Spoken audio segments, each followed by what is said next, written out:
Hello students, कैसे हैं आप लोग। आज हम जो पढ़ने वाले हैं वो है इलेक्ट्रिक फील्ड, है ना। इलेक्ट्रिक फील्ड और इलेक्ट्रिक फील्ड स्ट्रेंथ। इसके प्रीवियस लेक्चर में हमने इलेक्ट्रिक फोर्स के बारे में बात किया था, कूलम्स लॉ के बारे में बात किया था, और उसके पहले हमने इलेक्ट्रिक चार्ज को समझा था। क्लियर है बच्चों। तो आज देखते हैं इलेक्ट्रिक फील्ड को। क्या देखेंगे आज? इलेक्ट्रिक फील्ड को। तो इलेक्ट्रिक फील्ड होता क्या है? इलेक्ट्रिक फील्ड क्या होता है? किसी भी चार्ज या फिर डिस्ट्रीब्यूशन ऑफ चार्ज है, उसके चारों ओर का वो रीजन जहां तक उसके इफेक्ट को एक्सपीरियंस किया जा सकता है, उसके इफेक्ट को ऑब्जर्व किया जा सकता है। क्लियर है। तो ये क्या होता है? The surrounding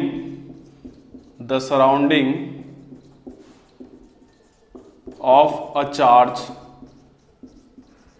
are distribution of charge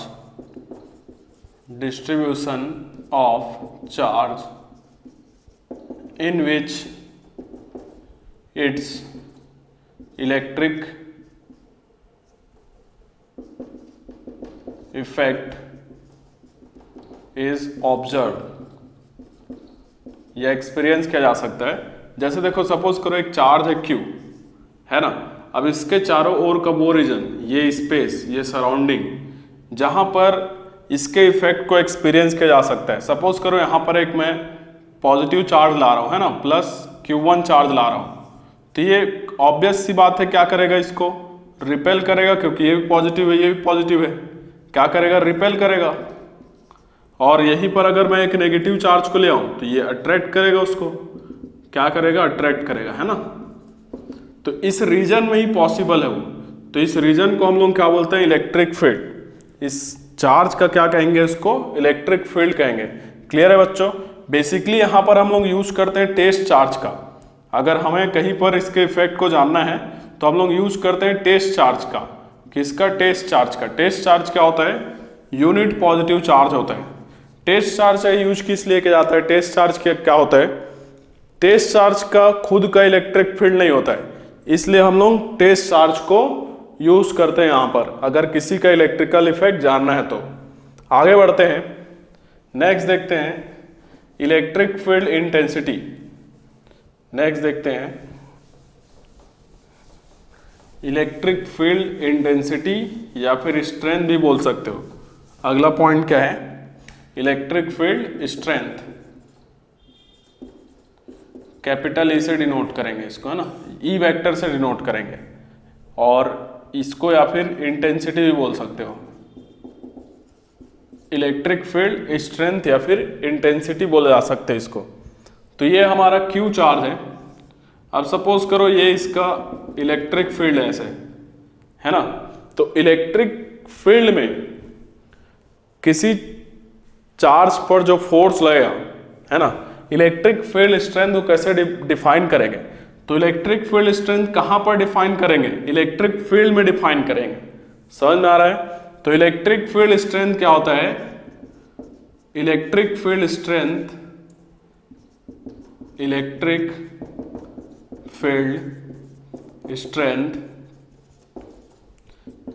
a electric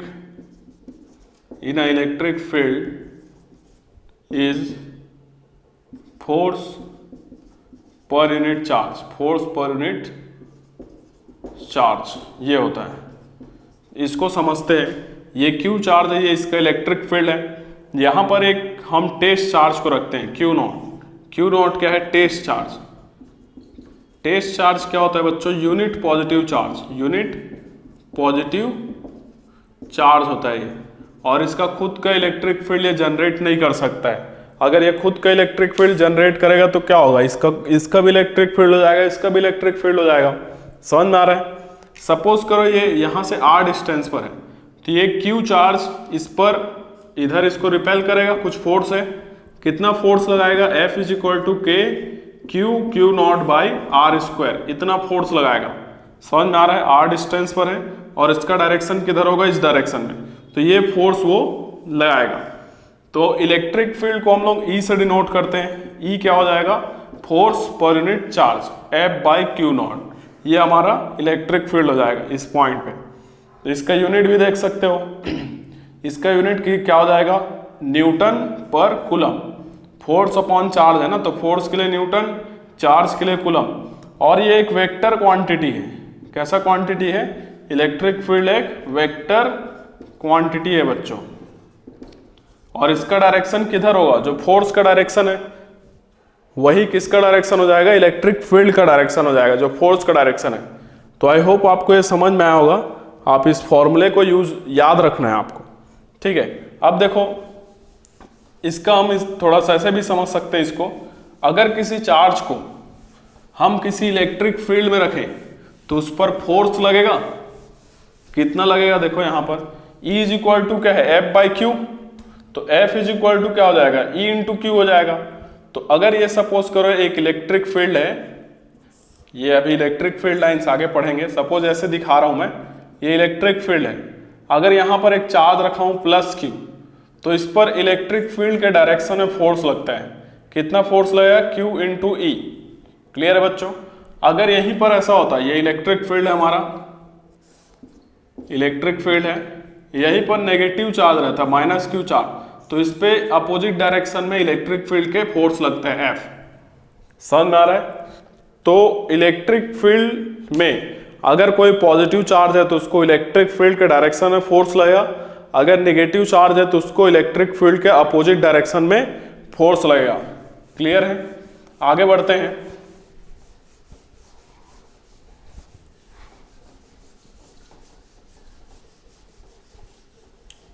एक क्वेश्चन देखते हैं। N electric field strength of 10 to the power 5 Newton per coulomb at a point in electric field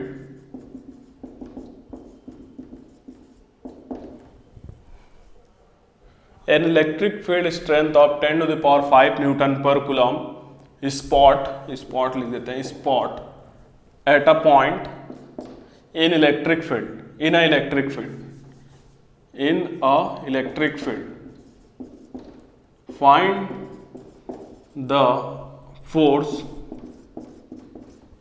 on a charge, find the force on a charge plus 2 microcoulomb and minus 5 microcoulomb। इस पर force बताना है कितना होगा। तो हम लोग जानते हैं बच्चों फोर्स, अच्छा यहाँ पर इलेक्ट्रिक फील्ड का डायरेक्शन भी दिया गया है।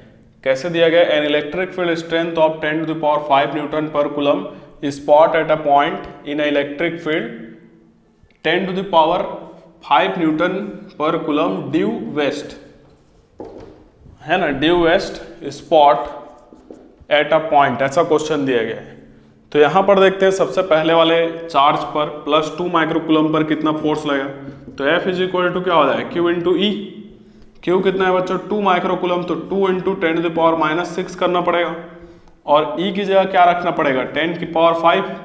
तो ये कितना आ रहा है, देखो 2 इंटू 10 टू द पावर, ये माइनस 6 और 5 है, तो कितना आ जाएगा -1, या फिर इसको लिख सकते हैं 0.2 न्यूटन।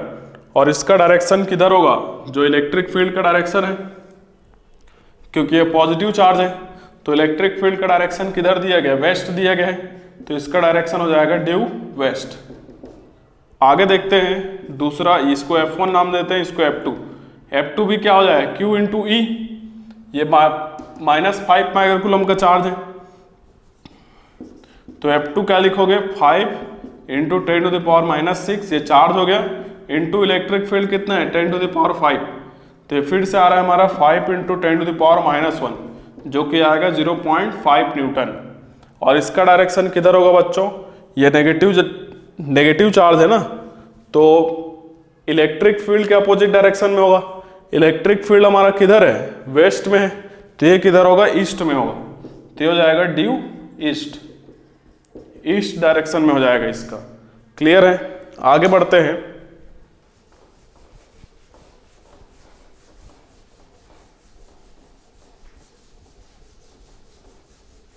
एक क्वेश्चन और देखते हैं। क्वेश्चन देखने से पहले एक टॉपिक देख लेते हैं। और क्या है टॉपिक, देखो electric field due to a point charge, एक पॉइंट चार्ज के कारण इलेक्ट्रिक फील्ड कैसे निकालते हैं। तो सपोज करो यहाँ पर एक चार्ज है प्लस क्यू या क्यू ले लो, है ना, इसके कारण हमें यहाँ पर एक पॉइंट है पी आर डिस्टेंस पर, यहाँ पर बताना है इलेक्ट्रिक फील्ड इंटेंसिटी कितना है। तो ये आप याद रखना, इस चार्ज से कितना डिस्टेंस पर है, आर डिस्टेंस पर पॉइंट है, तो हम लोग यहाँ पर बताना है क्या, इलेक्ट्रिक फील्ड इंटेंसिटी क्या है। तो हम क्या करते हैं, इस पॉइंट पर एक टेस्ट चार्ज लेके आ जाते हैं। सपोज करो क्यू नॉट, हम एक टेस्ट चार्ज लेके आ रहे हैं, ये क्या है, टेस्ट चार्ज। तो इस टेस्ट चार्ज पर फोर्स किधर लगेगा बच्चों, ये पॉजिटिव चार्ज है और ये भी पॉजिटिव चार्ज है, तो रिपेल करेगा, इधर फोर्स लगाएगा, मान लेते हैं एफ। एफ कितना होगा, के, पहला चार्ज है क्यू, दूसरा चार्ज है क्यू नॉट अपॉन, इन दोनों के बीच का डिस्टेंस कितना है आर, तो आर का स्क्वायर, ये फोर्स हो जाएगा बच्चों। अब हम जानते हैं इलेक्ट्रिक फील्ड क्या होता है, इलेक्ट्रिक फील्ड होता है एफ बाई क्यू नॉट, इस फोर्स से डिवाइड कर देंगे, इस चार्ज से डिवाइड कर देंगे टेस्ट चार्ज से, तो ये कितना आ जाएगा, के क्यू बाई आर स्क्वायर। तो इस पॉइंट पर इलेक्ट्रिक फील्ड कितना है बच्चों, के क्यू बाई आर स्क्वायर। तो इसको याद रखना है, और डायरेक्शन किधर होगा, फोर्स के डायरेक्शन में। तो इसको बता देता हूँ, मान लो एक चार्ज है क्यू, इससे आर डिस्टेंस पर यहाँ पर हमें अगर इलेक्ट्रिक फील्ड चाहिए तो इसी डायरेक्शन में होगा ई, कितना होगा, ई इज इक्वल टू के क्यू बाई आर स्क्वायर। अगर यहीं पर ये नेगेटिव चार्ज होता, माइनस क्यू चार्ज होता, तो ये क्या करता, टेस्ट चार्ज को अट्रैक्ट करता, तो इसका डायरेक्शन किधर हो जाता, इधर हो जाता, बाकी मैग्नीट्यूड सेम रहेगा के क्यू बाई आर स्क्वायर। अगर पॉजिटिव चार्ज के कारण देख रहे हो तो ये दूर होगा, और नेगेटिव चार्ज के कारण देख रहे हो तो पास होगा। क्लियर है बच्चों, यहां तक। आगे बढ़ते हैं, एक क्वेश्चन देखते हैं इस पर।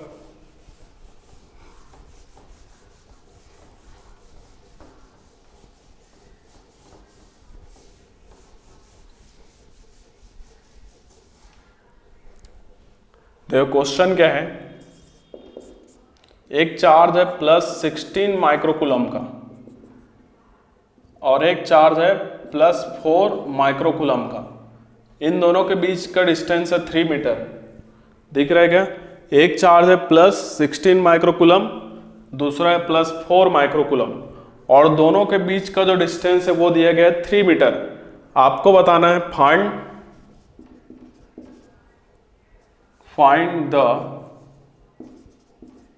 find a point between the two charges where electric field is zero. Electric field is zero. क्या है, इलेक्ट्रिक फील्ड बोला गया है जीरो है, ठीक है। तो इन दोनों चार्ज के बीच में एक ऐसा पॉइंट बताना है जहां पर हमें नेट इलेक्ट्रिक फील्ड जीरो मिल रहा हो, तो पॉइंट क्या होगा उसको बताना है आपको। क्लियर है, तो देखते हैं, इसको सॉल्व करते हैं। सपोज करो ये हमारा पहला चार्ज था प्लस 16 माइक्रोकूलम, और ये दूसरा चार्ज है हमारा प्लस 4 माइक्रोकूलम। पहले वाले चार्ज, यहां कहीं पर एक पॉइंट है P, यहां पर जो नेट इलेक्ट्रिक फील्ड है ना पॉइंट P पर, ये क्या है, जीरो। यही तो बताना है हमें, नेट इलेक्ट्रिक फील्ड क्या होना चाहिए, जीरो। तो सपोज करो इन दोनों के बीच में कहीं पर एक पॉइंट P है जहां पर नेट इलेक्ट्रिक फील्ड कितना है, जीरो है। तो यहां पर बताओ सब, ये हमें पॉइंट कहां पर होगा वो बताना है। तो सपोज करो पहले वाले चार्ज से ये x डिस्टेंस पर है, तो दूसरे वाले चार्ज से कितना हो जाएगा बच्चों, 3 माइनस एक्स हो जाएगा ना। टोटल डिस्टेंस कितना है दोनों पॉइंट का, दोनों चार्जेस का, 3 मीटर है। तो अगर पहले वाले चार्ज से x मीटर है तो दूसरे वाले से कितना हो जाएगा, 3 माइनस एक्स। आगे देखते हैं, ये जो प्लस 16 माइक्रोकूलम का चार्ज है, ये इस पर किधर फोर्स लगाएगा, इधर लगाएगा, तो इलेक्ट्रिक फील्ड का भी डायरेक्शन ही हो जाएगा। तो E1 नाम देते हैं इसको, प्लस 16 माइक्रोकूलम चार्ज के कारण जो इलेक्ट्रिक फील्ड होगा, और दूसरा इसके कारण किधर होगा, इधर होगा। यहाँ पर अगर हम टेस्ट चार्ज को रखें तो ये उस पर किधर फोर्स लगाएगा, इधर, इसको E2 नाम देते हैं। तो देखो यहाँ पर ये जो चार्ज है प्लस 16 माइक्रोकूलम, इसके कारण इलेक्ट्रिक फील्ड हमने क्या नाम दिया है, E1। तो E1 बराबर क्या लिखोगे बच्चों, के चार्ज कितना है 16 माइक्रोकूलम, तो 16 इंटू 10⁻⁶ करना पड़ेगा, कूलम में कन्वर्ट करेंगे। और इनके बीच का डिस्टेंस क्या है x, तो x का स्क्वायर करना पड़ेगा, तो E1 हो गया। दूसरा देखो E2 इज इक्वल टू क्या आएगा, +4 माइक्रोकूलम के कारण इलेक्ट्रिक फील्ड है, तो ये क्या हो जाएगा k 4 into 10⁻⁶ divide by distance कितना है 3 - x का स्क्वायर, यही तो आ जाएगा। यहां पर इस पॉइंट पर नेट इलेक्ट्रिक फील्ड 0 होने के लिए क्या होना चाहिए, इधर जितना इलेक्ट्रिक फील्ड है उतना इधर भी होना चाहिए, दोनों बराबर होना चाहिए ना आपस में। तो दोनों को बराबर कर दो, E1 बराबर क्या कर दो, E2 कर दो। तो E1 कितने देखो k 16 into 10⁻⁶ divide by x का स्क्वायर बराबर E2 कितना है k 4 into 10⁻⁶ divide by 3 - x का स्क्वायर, ये है ना। तो देखो k से k कैंसिल हो जाएगा, 10⁻⁶ से 10⁻⁶ कैंसिल हो जाएगा, और ये 4 1 जा 4 4 जा हो जाएगा। तो क्या आ रहा है देखो यहाँ पर, ये आ रहा है 4/x square is equal to 1/3 - x का स्क्वायर, यही तो आ रहा है। दोनों साइड क्या करो, अंडर रूट ले लो। दोनों साइड अगर हम अंडर रूट ले लेते हैं तो क्या आएगा देखो, इसका अंडर रूट लेंगे तो यहाँ क्या बचेगा 2, और नीचे क्या बचेगा x हो जाएगा, इज इक्वल टू 1 का अंडर रूट से निकालेंगे तो 1 ही हो जाएगा, और ये स्क्वायर कैंसिल हो जाएगा, तो क्या बचेगा इधर 3 - x। इसका इधर इंटू कर देते हैं तो कितना हो जाएगा 3 into 2 6 minus 2 into x 2x हो जाएगा, इक्वल टू इसका इधर इंटू करेंगे तो x आ जाएगा। तो 6 इज इक्वल टू -2x को उधर ले जाएंगे तो +2x हो जाएगा। तो 6 इज इक्वल टू कितना आ जाएगा 3x। 3 से इसको डिवाइड कर दो तो क्या बचेगा 2। तो x इज इक्वल टू क्या मिल रहा है 2 मीटर। मतलब इन दोनों के बीच में यहां से ये पॉइंट P, इसका डिस्टेंस कितना होगा 2 मीटर, और इधर से कितना हो जाएगा 1 मीटर। तो कुछ इस तरीके से ये कहानी मिलेगा। समझ में आ रहा है क्या? आगे बढ़ते हैं, एक क्वेश्चन और देखते हैं इसी पर based.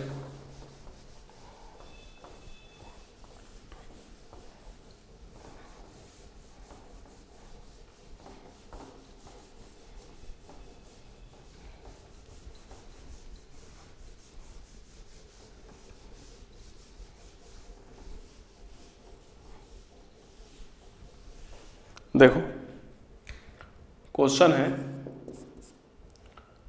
Find net electric field at origin due to infinite charges as shown. तो इसमें दो क्वेश्चन है ना। पहला क्वेश्चन ये है, ये ओरिजिन है, ओ नाम देते हैं, ये एक्स एक्सिस है ना, ये ओरिजिन है, और ये हमारा क्या है एक्स एक्सिस, एक्स जो मीटर, जो डिस्टेंस दिया जाएगा मीटर में दिया जाएगा। तो ओरिजिन से यहाँ पर एक चार्ज है Q 1 मीटर पे, ठीक है। दूसरा चार्ज है यहाँ पर Q 2 मीटर पे, फिर तीसरा चार्ज है यहाँ पर Q 4 मीटर पे। x किस में दिया गया मीटर में, तो पहला चार्ज है Q ओरिजिन से 1 मीटर पे, दूसरा चार्ज है 2 मीटर पे, और तीसरा चार्ज है 4 मीटर पे। तो इन सभी चार्जेस के कारण ओरिजिन पर नेट इलेक्ट्रिक फील्ड क्या है यह आपको बताना है। तो इसको सॉल्व करते हैं, देखते हैं क्या आता है। तो देखो इस पॉइंट पर नेट इलेक्ट्रिक फील्ड क्या होगा, तो सबसे पहले इस वाले चार्ज के कारण निकालेंगे। तो ये क्या करेगा, इसको यहाँ पर अगर टेस्ट चार्ज रखें तो इधर फोर्स लगाएगा ना, तो इसके कारण इलेक्ट्रिक फील्ड हो जाएगा E1। ये वाला चार्ज भी किधर फोर्स लगाएगा, अगर यहाँ पर टेस्ट चार्ज रखें इधर ही लगाएगा, तो उसके कारण मान लेते हैं E2। इसके कारण क्या हो जाएगा E3 हो जाएगा। तो इस पॉइंट पर जो नेट इलेक्ट्रिक फील्ड होगा EO, वो इसके कारण इलेक्ट्रिक फील्ड मान लेते हैं E1 प्लस इसके कारण इलेक्ट्रिक फील्ड E2 प्लस इस चार्ज के कारण इलेक्ट्रिक फील्ड E3 प्लस ऐसे ही कितने चार्जेस हैं इनफाइनाइट। तो उन सब के कारण जो इलेक्ट्रिक फील्ड होगा उसको हमें क्या करना पड़ेगा बच्चों, ऐड कर देना पड़ेगा। वेक्टर सम कर देना पड़ेगा, सब सेम डायरेक्शन में इसलिए ऐड हो जा रहा है।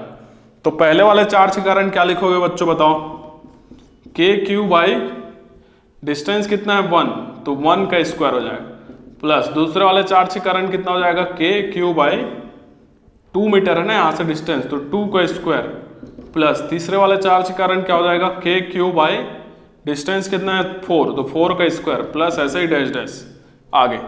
तो यहाँ से देखो के क्यू सब जगह से कॉमन निकल जाएगा, के क्यू बाहर निकाल दो तो क्या बचेगा यहाँ पर 1/1, प्लस यहाँ पर क्या आ जाएगा 1/2 का स्क्वायर 4, प्लस यहाँ पर क्या आ जाएगा 1/4 का स्क्वायर 16, प्लस ऐसे ही चलते जाएगा इनफाइनाइट तक। ठीक है, अब देखो यहाँ पर हमें एक सीरीज मिल रहा है, आप मैथ्स में पढ़े होगे, ये कौन सा सीरीज है देख के बताओ, ये है जीपी है ना, जीपी है ना, तो हमें जीपी का सम करना है कहाँ तक, इनफाइनाइट तक। तो उसका फॉर्मूला होता है sum of infinite terms in GP, ये होता है a by 1 minus r. A क्या होता है, इसका फर्स्ट टर्म होता है। तो यहां से देखो first term a is equal to कितना है 1, a यहां पर कितना है 1, और r क्या है, r कैसे निकालते हैं, आगे वाले नंबर को पीछे वाले नंबर से डिवाइड करो, जैसे 1/4 है उसके पहले क्या है 1, तो 1/4 को 1 से डिवाइड करेंगे तो कितना मिलेगा 1/4, या फिर देखो 1/16 को 1/4 से डिवाइड करो, क्या मिलेगा 1/4 मिलेगा, इसको बोलते हैं r, तो r की जगह क्या आ जाएगा 1/4। अब इसको इस फॉर्मूले में रख देते हैं s इन्फिनिटी वाले, तो s इन्फिनिटी क्या हो जाएगा बच्चों, a की जगह आ जाएगा 1/1 माइनस 1/4, तो ये कितना मिलेगा, इसको सॉल्व करेंगे तो ये मिलेगा 4/3, तो यहाँ पर इसके जगह रख देंगे 4/3, तो ये हमें क्या मिल जाएगा 4kq/3, ये हमें पॉइंट O पर क्या मिल रहा है, इलेक्ट्रिक फील्ड। समझ में आया क्या ये क्वेश्चन, इजी था। इसी में एक दूसरा क्वेश्चन है, उसको भी देख लेते हैं। दूसरा क्या है, ऐसा ही सेम करना है आपको, सेम प्रोसेस करना है।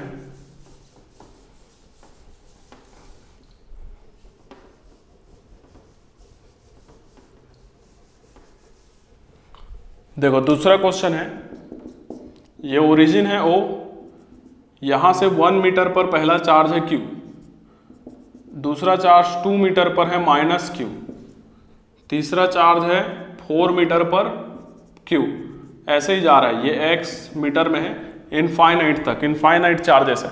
तो यहाँ पर हमें क्या बताना है, इलेक्ट्रिक फील्ड बताना है।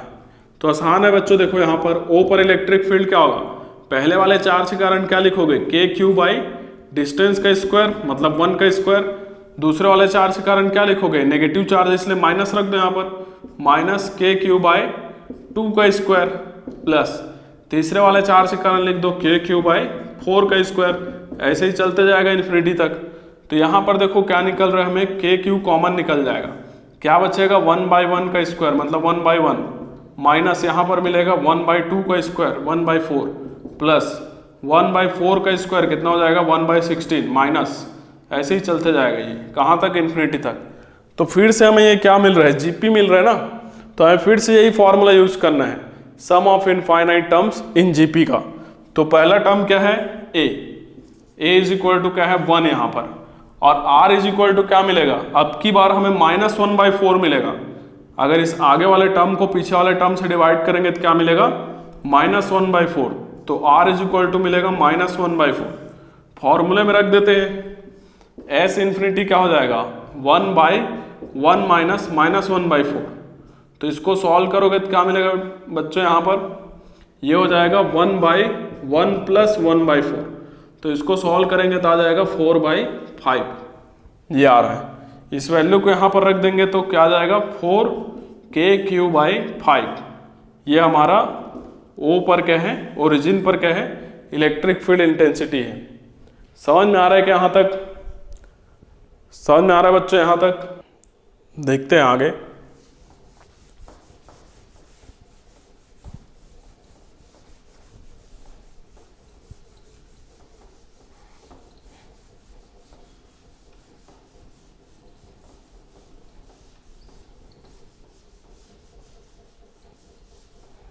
आगे देखते हैं इलेक्ट्रिक फील्ड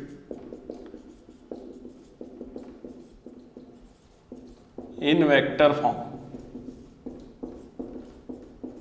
वेक्टर फॉर्म में क्या होता है, तो सपोज करो ये हमारा कार्टेशियन प्लेन है, ये x और ये y। यहाँ पर ओरिजिन पर एक चार्ज है q, कहाँ पर है 0,0 पर। इस चार्ज के कारण सपोज करें हमें यहाँ पर एक पॉइंट P है, यहाँ पर इलेक्ट्रिक फील्ड का इंटेंसिटी बताना है। ये हमारा जो पोजीशन वेक्टर है इस पॉइंट का वो है सपोज करो r वेक्टर। तो हम लोग जानते हैं किसी चार्ज पॉइंट चार्ज के कारण किसी पॉइंट पर जो इलेक्ट्रिक फील्ड होता है वो क्या होता है बच्चों, E = kq/r²। यही तो होगा, ये r है डिस्टेंस, तो r का स्क्वायर लिखोगे। अगर यहीं पर हमें इसका डायरेक्शन बताना है तो क्या लिखोगे, E वेक्टर = ये तो मैग्नीट्यूड हो गया kq/r²। और डायरेक्शन कैसे पता चलता है, r कैप से, यूनिट वेक्टर से डायरेक्शन पता चलता है। ठीक है, तो E कितना आ जाएगा, इसको ऐसे भी लिख सकते हैं kq, देखो जो r वेक्टर होगा ना, r कैप जो होगा ये होगा r vector by r vector का मैग्नीट्यूड, या फिर इसको लिख सकते हो r वेक्टर बाई r, ये हमारा r कैप है। तो यहाँ से देखो ये क्या आ जाएगा, kq/r³ और इंटू r वेक्टर आ जाएगा ये। तो ये हमारा इलेक्ट्रिक फील्ड किस फॉर्म में है, वेक्टर फॉर्म में, kq/r³ इंटू r वेक्टर। समझ में आ रहा है, जैसे हमने फोर्स को देखा था ना, वैसे ही इलेक्ट्रिक फील्ड भी वेक्टर फॉर्म में ऐसा होगा। आगे बढ़ते हैं, इस पर एक क्वेश्चन देख लेते हैं।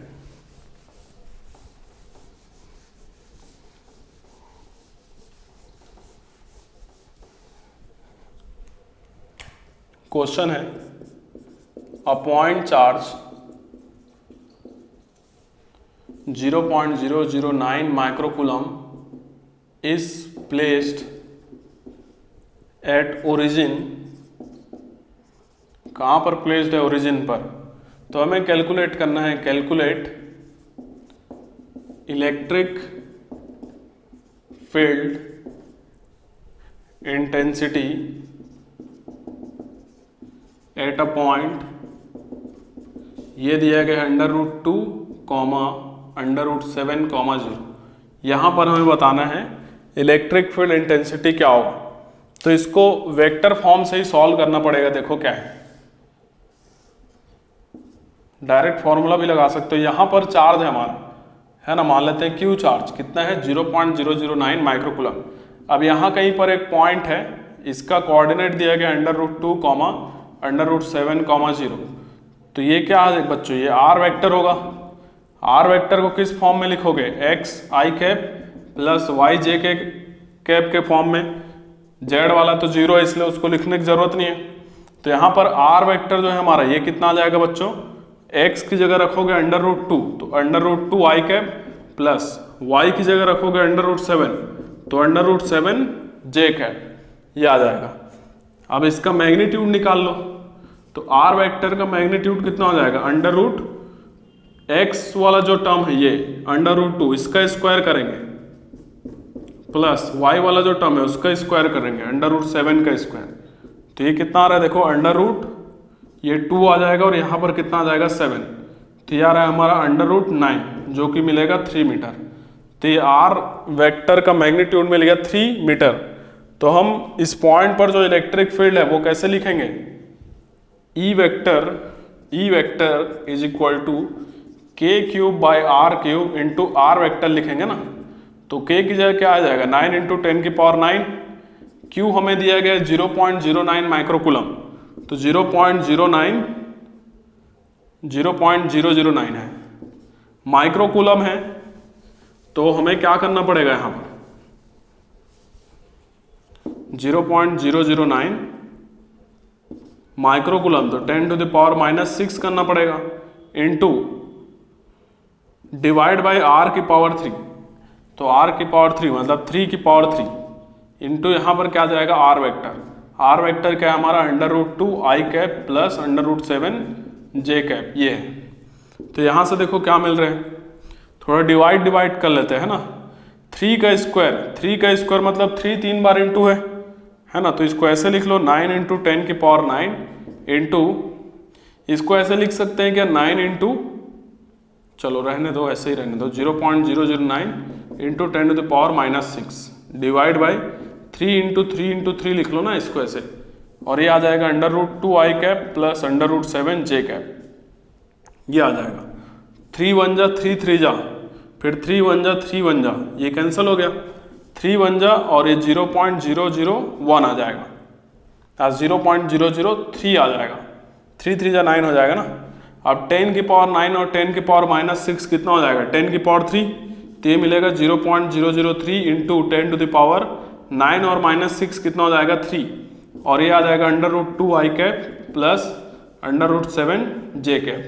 तो 10 की पावर 3 है और यहाँ पर 3 पॉइंट के बाद है तो ये पॉइंट हट जाएगा ना, यहाँ जाएगा 3 और इससे इसको इंटू करेंगे तो यहाँ जाएगा 3 और यहाँ जाएगा √2i प्लस √7 j कैप।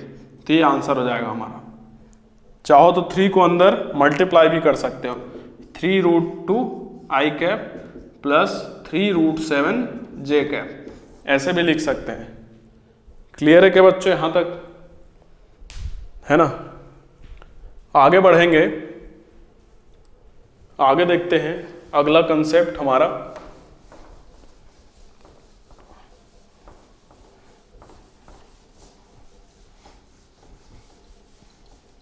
अगर देखो किसी पॉइंट पर एक से ज़्यादा इलेक्ट्रिक फील्ड है ना, तो उसका हमें रिजल्टेंट निकालना पड़ेगा। रिजल्टेंट निकालना पड़ेगा, कैसे निकालेंगे, वेक्टर एडिशन से निकालेंगे। इसको समझते हैं। सपोज करो एक पॉइंट है यहाँ पर, है ना, P। अब यहाँ पर एक चार्ज है Q1 और यहाँ पर एक चार्ज है Q2। सपोज करो यहाँ से इसका डिस्टेंस है R1 और यहाँ से इसका डिस्टेंस है R2। तो Q1 के कारण यहाँ पर इलेक्ट्रिक फील्ड क्या होगा, इधर होगा E1, और Q2 के कारण किधर होगा, इधर हो जाएगा E2। तो यहाँ पर हमें इसका रिजल्टेंट निकालना पड़ेगा ना, E नेट। तो E नेट कैसे मिलेगा बच्चों, यहाँ पर इन दोनों इलेक्ट्रिक फील्ड के वेक्टर सम से मिलेगा, E1 plus E2, vector addition करेंगे। समझ में आ रहा है। तो किसी पॉइंट पर अगर एक से ज़्यादा, दो से ज़्यादा ऐसा इलेक्ट्रिक फील्ड है तो वहाँ पर आप क्या करोगे, नेट इलेक्ट्रिक फील्ड निकालने के लिए उन सभी इलेक्ट्रिक फील्ड का वेक्टर सम करेंगे। क्लियर है बच्चों यहाँ तक। आगे बढ़ते हैं, इस पर एक क्वेश्चन देख लेते हैं। सपोज करो एक इक्विलेटरल ट्रायंगल है। क्या है, एक इक्विलेटरल ट्रायंगल है। ऐसे एक इक्विलेटरल ट्रायंगल है, ये 3 कॉर्नर्स हैं इसके। यहाँ पर एक चार्ज है प्लस Q, कैपिटल Q। यहाँ पर दूसरा चार्ज है वो भी कैपिटल Q है, और यहाँ पर ये जो पॉइंट O है, ये पॉइंट O है। हमें क्या दिया गया है, इक्विलेटरल ट्रायंगल दिया गया है, equilateral triangle of side A। Side A क्या दिया गया, साइड A।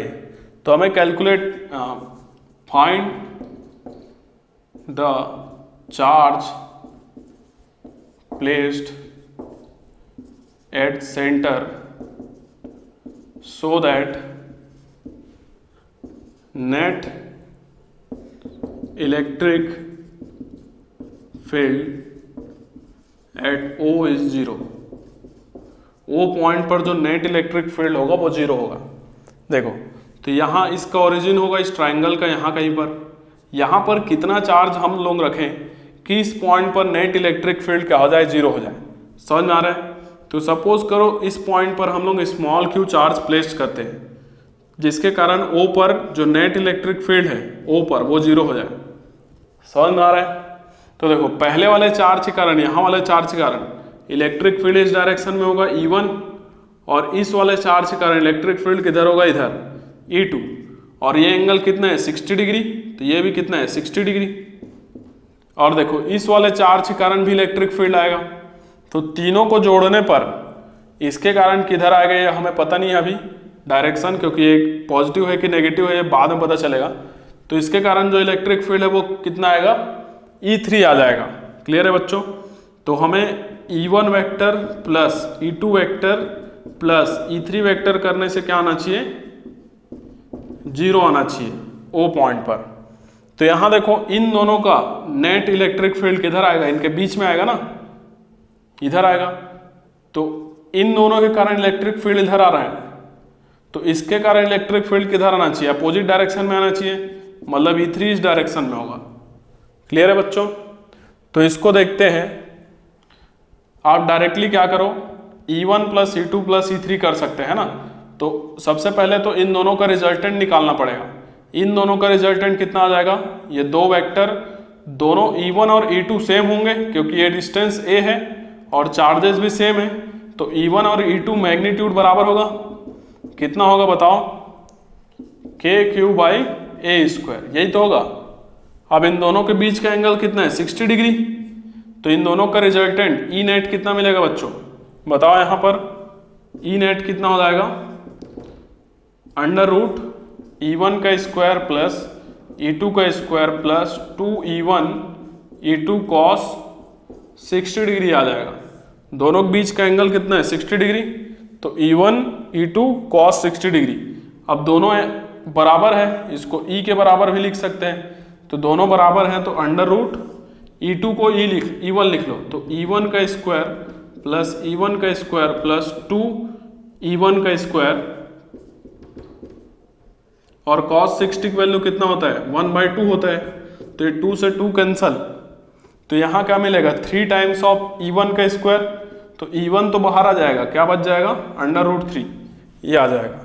तो नेट इलेक्ट्रिक फील्ड यहाँ पर क्या है, अंडर रूट 3E, मतलब कि अंडर रूट 3 और E की जगह KQ बाई A स्क्वायर। अब देखो ये E3 और ये E नेट दोनों एक ही लाइन में आ गया, तो इसके कारण इलेक्ट्रिक फील्ड कितना है, E नेट। यहां पर कितना है E नेट, जल्दी बताओ।